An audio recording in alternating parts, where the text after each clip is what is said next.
Ladies and gentlemen, welcome to another special episode of Herschel Talkers. We got a great guest on today, Mr. Brooks Austin. How we doing today? I'm doing well, man. I like to play on words, right? Herschel Talkers, Herschel Walkers. It's clever. It's clever for sure. Thanks, man. But I've been doing it, just a little hobby. Not the biggest following the last 3 or 4 years. Just a big Georgia fan, grew up. So, yeah, I'll jump right into it. I know we got a short time here. First off, give us a like and subscribe for all the viewers out there. But jumping right into it, huge matchup this weekend. First off, I want to get your thoughts on last week's game, Brooks, just overall. Yeah, the score at halftime looked like it was a close ball game. When you go back and watch it on tape and watch it closely, it was utter domination, right? What was it, 21-14 at half, 21-20 at half? When you go back and look at it on tape, Tennessee was never really in that ball game. They could not move the ball offensively. If you take away a bad snap from Trey Hill and essentially the equivalents of Hail Marys from Tennessee, you're looking at a 20-0, 21-0 ball game going into the half. So I thought Georgia, controlled that football game for the overwhelming majority of it.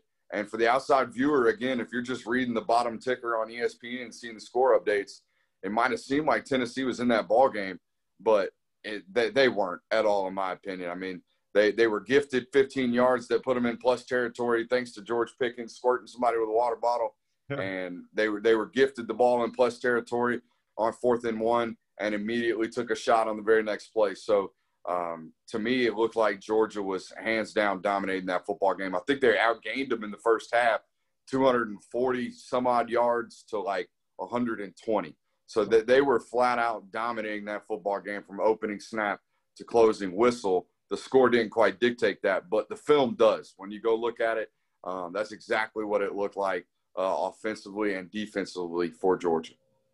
Yeah, I thought Jeremy Pruitt came in, his game plan was going to try to punch Georgia in the mouth, out physical them. And I just thought this was an impressive stat. I know they're counting get the sacks, but -1, that's just crazy whenever the team can't run the ball. That's about been Georgia's MO over the last, I think, I counted it up today, over the last 17 games since basically the SEC championship game in 2018. Georgia's allowing 68.5 yards on the ground per game, right, which is by far and away the nation's best. So, if your game plan is to come into Athens and try to run the ball, you're in for a long night. So that's just the way they've done it, which stacks up completely different than what Alabama does offensively. They're explosive through the pass game. They try to be physical up front through the run game, but that passing attack from Alabama is going to be key this week. Not necessarily having to line up. They're not going to have to dominate the line of scrimmage to win this football game. Heck, Mac Jones could throw for 380 yards and they win this football game. So he's gone over 400 yards the last 2 weeks in the SEC, and I don't care who you're playing. I don't care if you're playing Vanderbilt back-to-back weekends. That's an impressive stat line for a quarterback who's, finally getting comfortable in this Steve Sarkisian system. Yeah, I think that's some really good points. And looking back on the Tennessee game, do you think – I know Jeremy Pruitt's trying to build them up on there. They're coming off an 8-game winning streak. Do you think maybe they're just not there yet talent-wise, or just not there with the big boys, kind of just can beat the mediocre teams? The 8-game winning streak sounds good, but they beat South Carolina twice. They beat Missouri twice. They beat Vanderbilt in that stretch, and they beat UAB in that stretch, and Indiana in that stretch. And I think Kentucky, not really a murderer's row in terms of opponents right there, and not really playing the big dogs. Jeremy Pruitt's still 0-7 against Alabama, Florida, and Georgia. So until there's a win in one of those 3 football games, don't come to me and tell me Tennessee's back, because they're not. You know what I'm saying, Trey? Exactly. Another stat I want to throw in there, I got it from Uncle Lou last week. If you follow him, that after Georgia beating them last week, they're 0-34 against top 10 opponents since 2006. So that shows you not really ready yet for the big boys, Bingo. Yeah, they're moving forward. A big matchup this week. Looks like Georgia, I believe it's 6-point favorite currently. Yeah, it opened up at 4.5. It's been bumped up to 6. So, yeah, some money. You know, the smart money moves late in Vegas typically. So we'll see how it closes towards the end of the ball, you know, towards the start of the ball game. But I think, you know, the record for Georgia or for Alabama at home when favored by less than a score is not great. They typically lose those football games outright over Nick Saban's tenure. So, you know, it's not something they're used to. Typically when Alabama's hosting an opponent in their house in Tuscaloosa inside Bryant-Denny Stadium, they're, you know, a more than a touchdown favorite. So just to go in there and only get 6 points just kind of tells you what Vegas thinks about Georgia as a football team. Yeah, I was looking back at the series. I guess I didn't realize that Georgia actually won the last 2 in Tuscaloosa, which is interesting. I know we've – Yeah, Matt Stafford, 07, right? Right. I think it was Mikey Henderson with Yep. Mark Rick. But I know as a Georgia fan, we've all lived through it. 2012, 2015, 2018, 2019 have all been just like, you know, heartbreakers. Unfortunately, I mean, fortunately for me, unfortunately for you guys, I don't share that heartbreak. Not really a fan, just a guy who's charged with covering them. So, oh, really? Okay. Yeah, but I mean, I was there with, you know, I watched the national championship game with a bunch of Georgia fans and got to watch them go through it. I can sympathize with it, but it's not something that I personally have with me. I threw away that narcotic a long time ago. Okay, gotcha. Well, yeah, well, get a little background on yourself, Brooks. How'd you coming through your career? Or? Yeah, so honestly, Trey, I was doing what you're doing. I was working a day job, kind of doing the podcast route, felt like for so long I was just talking to the wall, nobody really listening, except for my family and my friends, people that love me. And then just got the right phone call one day and said yes to an opportunity. Turned out that opportunity wound up being Sports Illustrated, and just kind of been, you know, put my nose to the grindstone over and over and over again. If you notice something about me, if you follow me on Twitter, I produce a lot of content. I am a mass content producer. That's what this business is about, in my opinion. You got to outwork everybody. It's no different than anybody else. If you're or any other, you know, industry. If you want to be great in another industry, you got to put out a bunch of work. You got to work harder than everybody else. That's what I try to do. I may not be the best writer in the world, may not be the best talker in the world, even though I think I am. I'm a mass content producer, man. I take a bunch of shots. That's why I tell people all the time. This game in the media industry, in my opinion, is a shooter's game. You cannot score buckets without putting up shots. So I put up as many shots as I can possibly find time to do. And that's my past. I mean, prior to getting into media, you know, I played college ball, played 5 seasons at a Division II school called Shorter University. That's in the Gulf South Conference. So was going up against football teams like West Georgia, West Alabama, North Alabama, Valdosta State, those type of schools. Got out of it, got into construction management in the project, you know, management world, working a day job, and continued to try to make my footprint and create a name for myself in the media industry. And I'm still on that path, man. I'm still working that angle. So awesome. Nowhere near a made man, but getting closer by the day, it seems, Trey. That's awesome. Yeah, a little bit about me. You mentioned Valdosta State. So in a different life, first year when I was in college, I was a walk-on, 2001. It was So did you play for Kirby?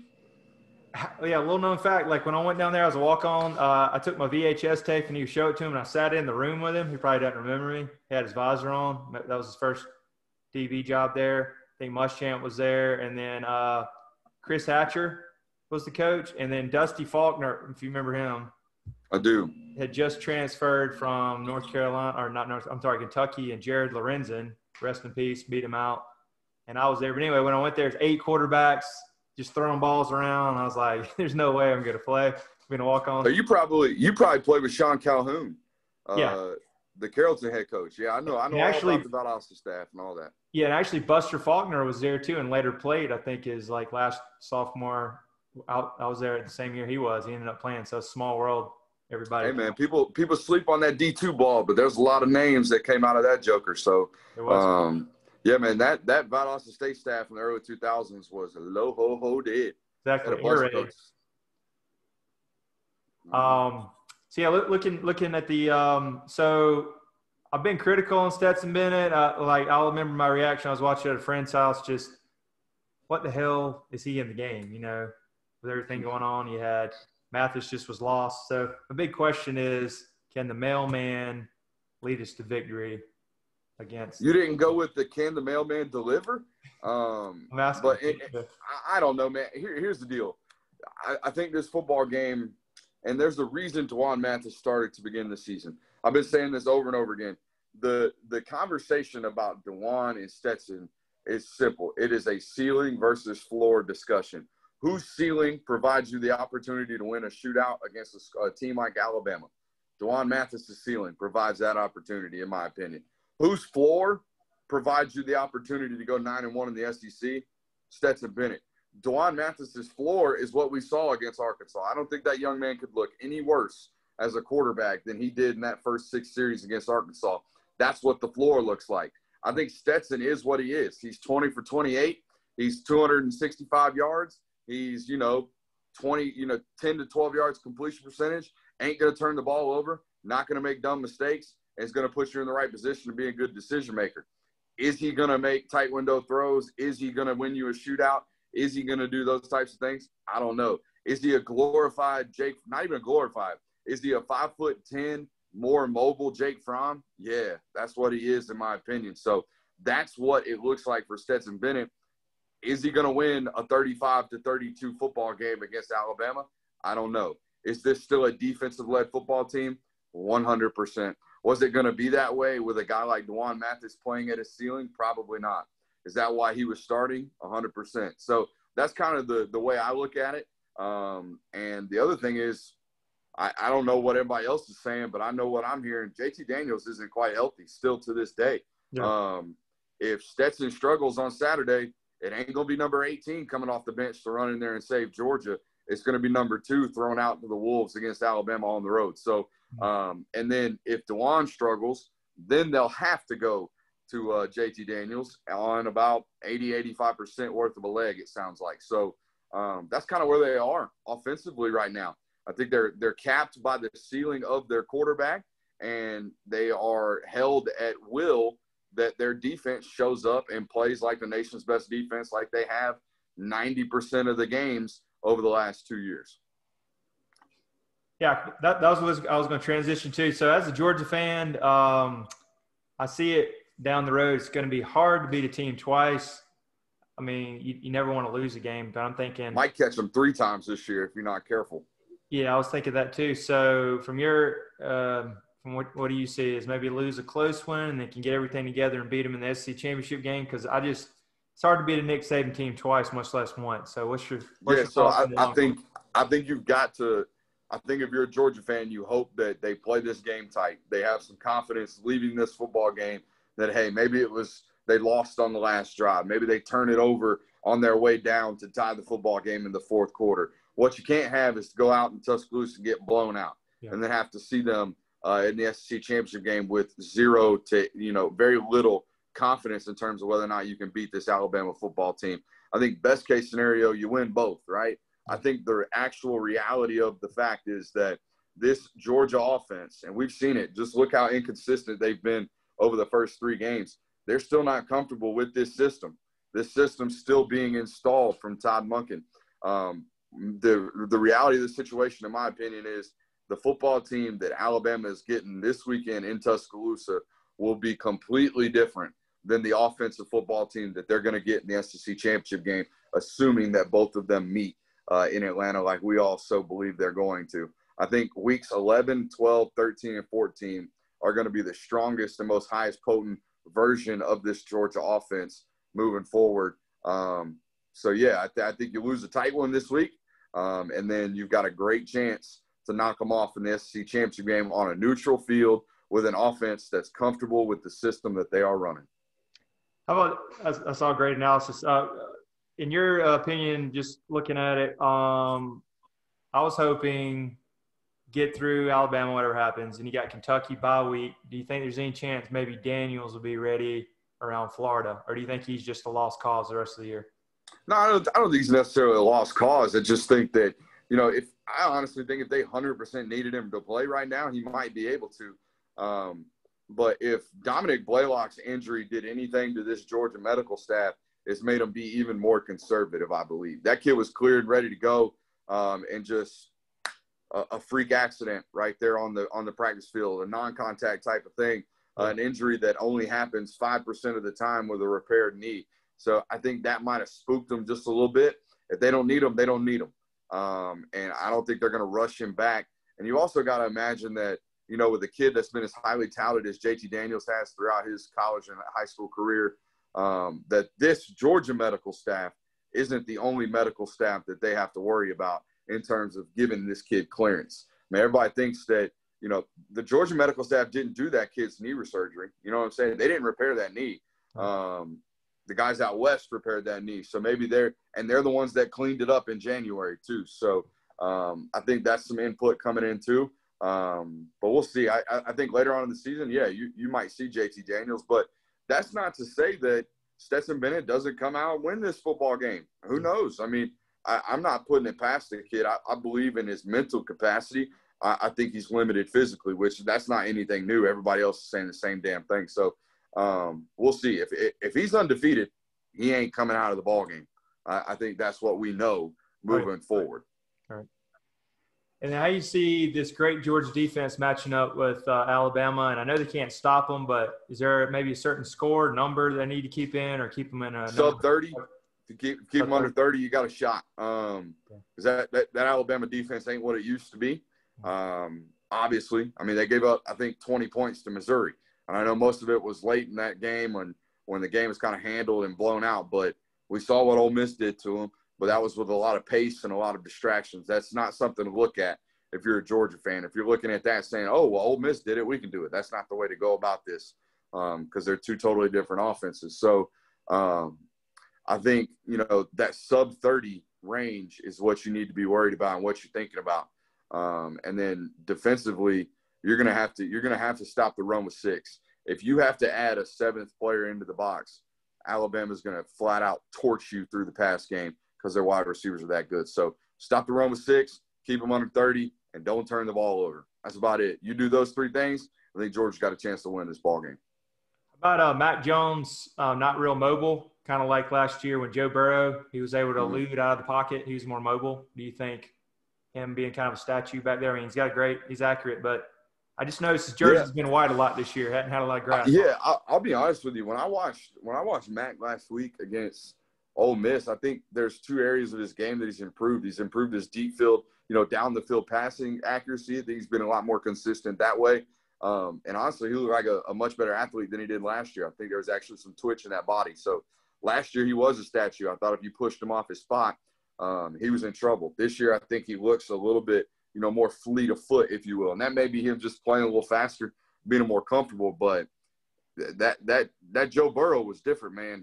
People think that, they see a 6'3" white guy that can throw the football and they think he can't move. Joe Burrow can move. Joe Burrow had 2 rushing touchdowns against Clemson. That dude could run the football if he had to, and he could get out of the pocket and extend plays with his legs. Is Mac Jones that player? No. I think they get after him just a little bit. But I mean, we'll have to see, man. That's all going to be figured out Saturday. But I think you'll know very early on how this football game is going to go. And just like every other matchup between these two, whoever dominates that line of scrimmage has got a great chance to win this football game, man. Right. Another thing is, having nightmares in the past about the backup. Any chance Mac Jones struggles and he's more mobile, you see Bryce Young in a emergency. Let's say Georgia's up 21-7 and just giving them all kind of problems. I thought we would have seen Bryce Young in this game anyways. Yeah. But not with Mac Jones completing 79% of his passes right now. Dude's playing lights out. I mean, you can't say anything, but he is playing absolutely lights out right now. And yeah, I mean, if the only way I see that happening, it ain't gonna be like Georgia going into half up 21-14. It's gonna have to be Georgia going into the half 21-0 before they pull Mac Jones. It's a totally different situation than the Tua thing during the national championship game. They had heard all year long. They had seen all year long what that kid could do during practice. Bryce is, a great football player. He's going to be dynamic in the future. But this is Mac Jones' football team right now. As much as I want to see Bryce Young play, because he's going to be fun to watch. I know you're a Georgia fan, but as a football fan, just wait till you see this kid play. He's going to be a joy to watch play the quarterback position. Yeah, it kind of reminds me of like another Tua with he's right-handed. real mobile and. Yeah, I mean, it's almost the same size. Mentally, kind of the mental aspect, kind of identical as well. But I think he's got a much more live arm, a lot more arm talent. Like, he could throw from multiple platforms. Tua is more like, to me, a modern left-handed version of Drew Brees. Like, he can move better than Drew can or Drew ever did, but he's still a guy that wins with decision-making, wins with getting the ball out with timing, wins with throwing with great pace, great anticipation, stuff like that. Bryce can win in a whole multitude of ways on top of doing that mental stuff. But I'm going to tell you what, I got to go, Trey. I appreciate you having me on. You got one more? Yeah, real quick hitter. Give us a prediction on the game, score prediction. 35-28, Alabama. 35-28, okay. I can definitely. Yep. All right, I'm going to go Georgia fan 28-24 in a close one. Hopefully we can pull it out. There you go. Again, if you keep them under 30, you're getting the win. Yes, sir. Hey, appreciate it, man. No doubt. Have a good one. Thanks, good. Thank you. Yeah, thanks for Brooks, Austin there joining us. Yeah, it's a really big game. We are just been haunted the last 5 years, and I hope we can pull it out. Also, here in about 5 minutes, 5-star Amarius Mims is going to be making his college football announcement. I really hope we get him. Georgia is lean. All the crystal balls out there are leaning towards him, so I hope we get him. My prediction is he's going to get him because it's between him and Tennessee. I like the BFG or BVG Brock Vandergrift's relationship. They're going hunting and fishing together, and he'll be his blind side. But it'd be a monster 5-star recruit. I believe he's 6'8", like 315. But thanks for joining us, Brooks Austin. You can follow him. He has his own YouTube page. You can look up Brooke Austin. He's also on Sports Illustrated Dawgs, I believe, or Sports Illustrated Georgia. I'll put that link down below. And this is another episode of Herschel Talkers, and we're out. Please subscribe and like that button. Thanks so much.